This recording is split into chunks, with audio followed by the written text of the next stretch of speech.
You know what drives economists crazy? Millennials shouldn't be broke. On paper, they're crushing it. Most educated generation in history, college degrees everywhere, working professional jobs their parents would have killed for, earning more than Gen X did at the same age, at least on the spreadsheet. But somehow they can't afford a house. They're drowning in debt. They're living paycheck to paycheck while making $75,000 a year. They're the richest generation on paper, and the poorest in practice. Welcome to the Poorest Rich generation.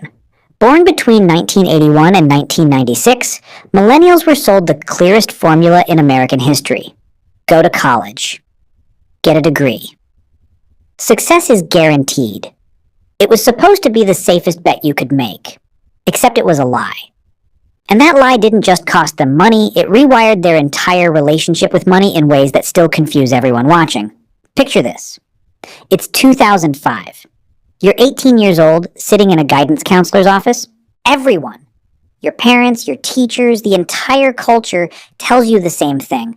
College isn't optional. It's the only path. And sure, it costs $40,000 a year, but you'll make it back easily with your degree. So you sign the papers, you take the loans, you do exactly what you're supposed to do. Then you graduate in 2009. Right into the worst recession since the Great Depression. The job that was supposed to pay $60,000, it's an unpaid internship. The career ladder, it doesn't exist. And that $160,000 in loans, still due, with interest. According to the Federal Reserve, the average millennial carries $33,000 in student debt. But that number hides the real story. 25% of them owe over $50,000, and that debt never goes away. Can't declare bankruptcy on it, can't negotiate it down, it just sits there, growing, forever. And here's what that did psychologically. It normalized financial instability as their baseline. For Gen X, debt was an emergency. For boomers, it was shameful. For millennials, it's just life. They've never known what financial security feels like, so they stopped chasing it. The Brookings Institution found that student debt delays homeownership by an average of 7 years, delays marriage, delays kids, delays everything the previous playbook said you'd do by 30. But you can't delay your life forever. So instead, they changed the game. If the old rules promised success and delivered debt, then the old rules are dead. Time to write new ones. Here's something that baffles older generations. Millennials won't buy a $15 CD, but they'll pay $9.99 per month for Spotify. Forever. They can't afford a $1,200 couch, but they'll rent the runway for $89 per month. Indefinitely. It seems wasteful until you realize what's actually happening. Millennials can't afford to own anything, so they've built an entire economy around renting everything.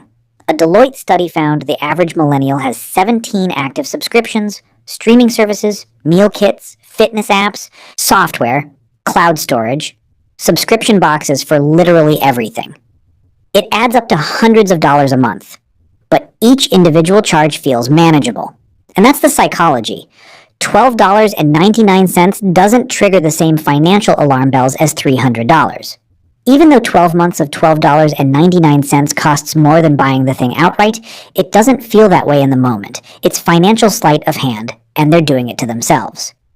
But here's the deeper truth. Ownership feels impossible, so access became the new goal. Millennials watched home prices triple while their wages stagnated.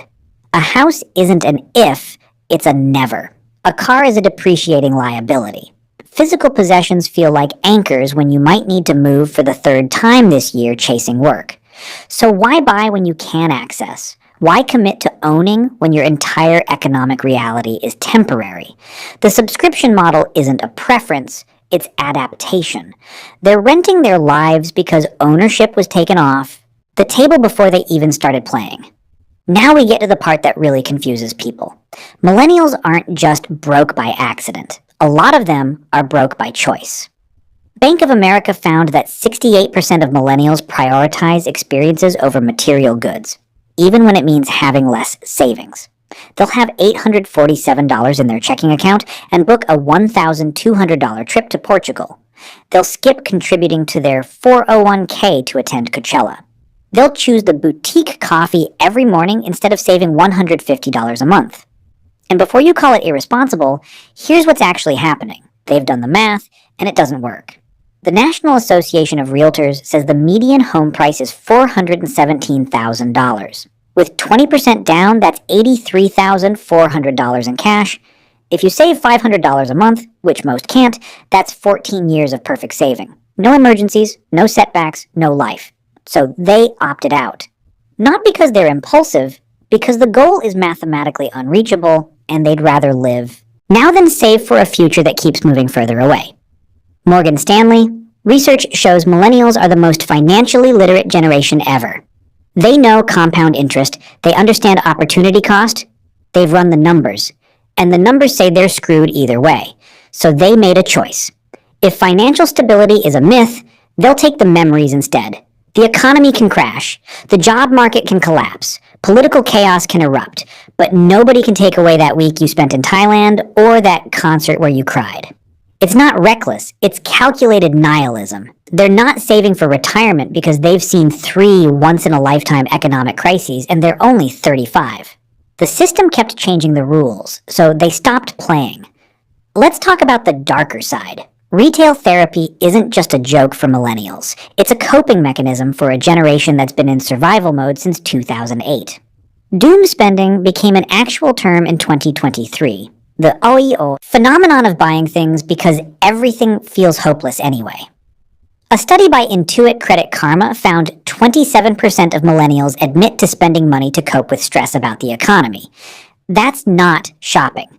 That's self-medication. Think about what they've lived through. Graduated into a recession, watched the housing market collapse, lived through a pandemic, endured historic inflation, watched climate disasters accelerate, political chaos, and constant economic instability. And they're supposed to be calm about money. The psychology here is actually pretty straightforward. When you can't control the big things, you control the small things. Can't afford therapy, add to cart, stressed about your job, online shopping, anxious about the future.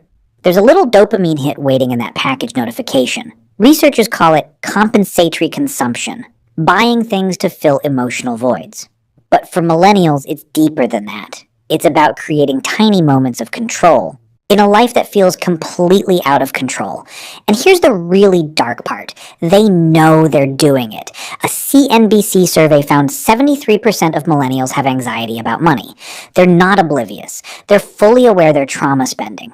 They just can't stop because the trauma never stops.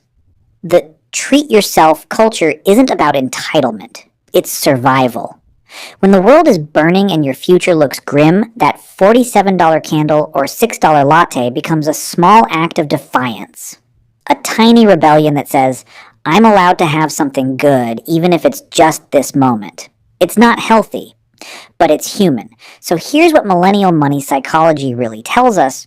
They're not financially irresponsible.